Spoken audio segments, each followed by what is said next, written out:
Good afternoon, folks. And yes, it is in fact afternoon, and I am very much late and gay. I do apologize.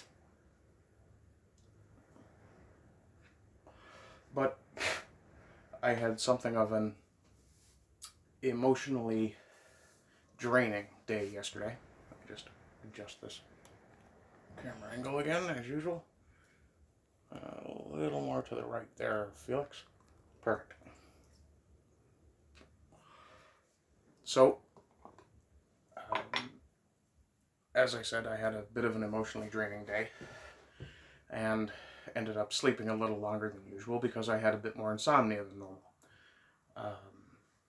And, truth be told, didn't really feel in the mindset to make a video until now. And today's video topic is going to be men taking their balls out of their women's purses.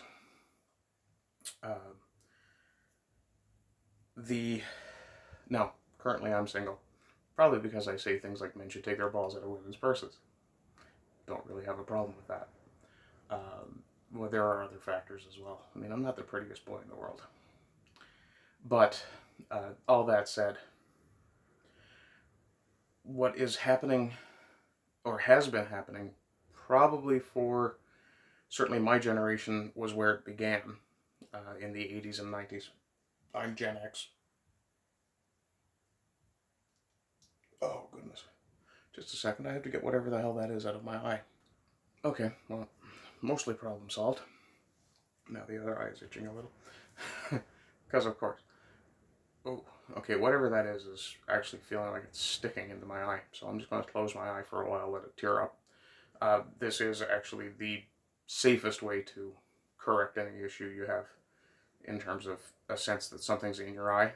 Keep your eye closed, let your tears build up. You can wait until they leak out if you want, or you can just hold it closed until it feels like whatever the issue was has moved. Anyway, so I'll be your pirate captain for the video.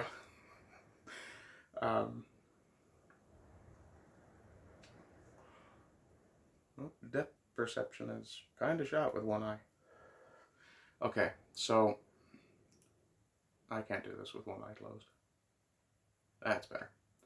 So when I say that men should take their purses out of their women's, or their balls out of their women's purses, sorry,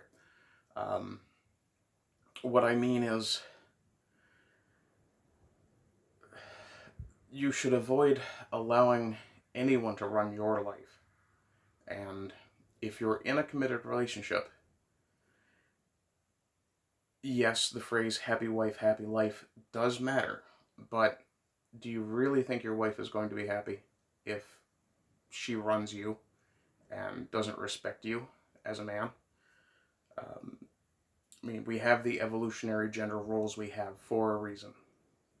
And leftist ideology notwithstanding, those roles exist.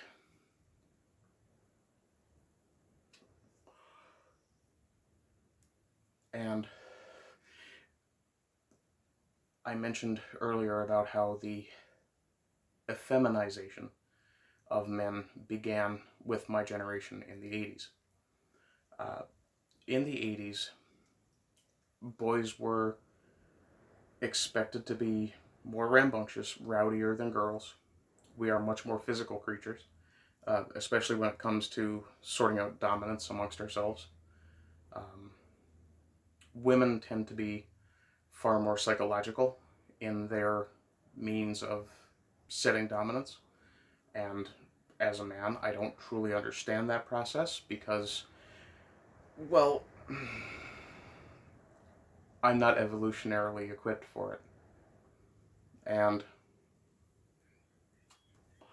am honestly quite content to allow some of the feminine mystique to remain. And in some ways, the genders should be mysterious to each other. It should keep us not necessarily guessing, but curious and attentive rather than cautious. And with... okay, my mustache is growing out differently. Anyway, but with the different gender roles between men and women. Men are the protector, the provider, the provider not just of wealth, but of security.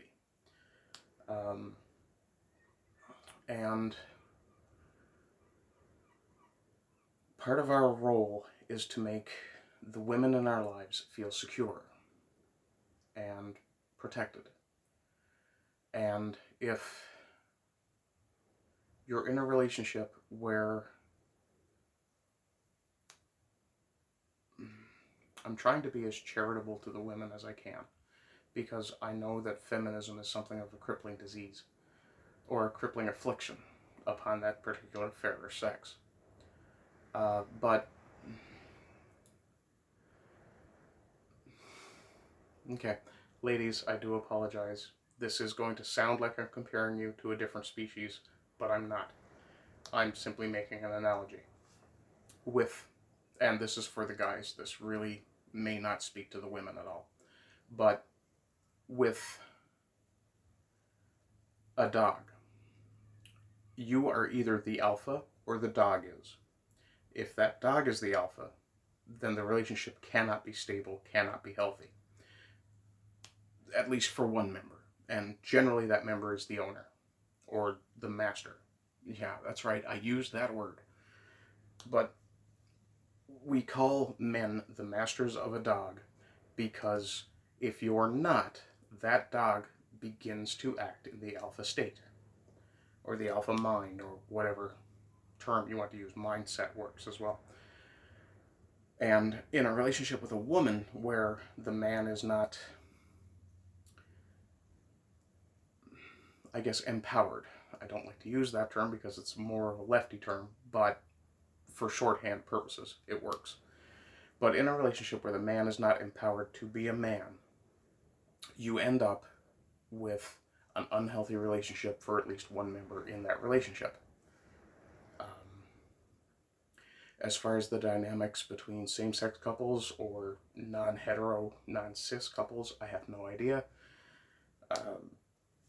I imagine that's one of those things that's going to have to work itself out in time, probably with a lot of pain involved.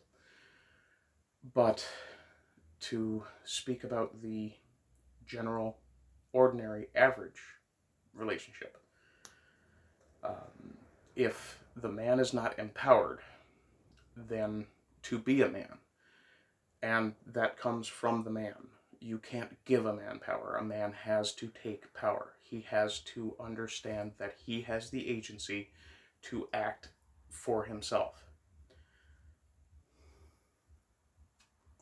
Now, you can absolutely encourage a man to take control of his relationship or his own part of it.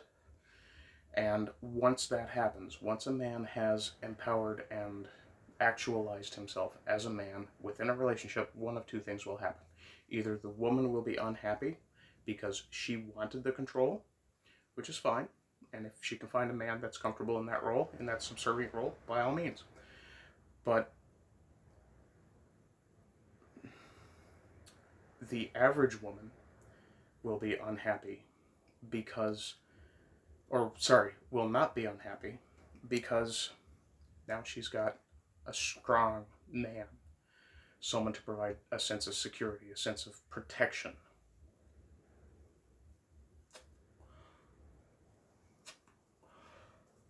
Women make decisions compared to men much more slowly.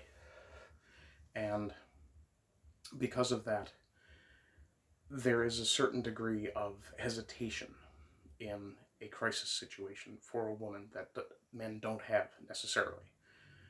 Men are evolutionarily equipped to react much, much more quickly, to make decisions on the fly as we need to.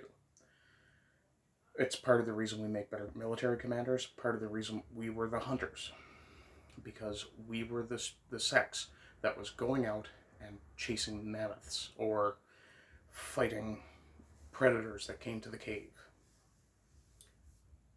That's bred into us as much as being a goofy idiot is bred into a Labrador Retriever.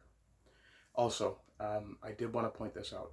When a woman compares men to dogs, she's making a mistake, because dogs are loyal, unconditionally loving, and absolutely there to back your ass up if you need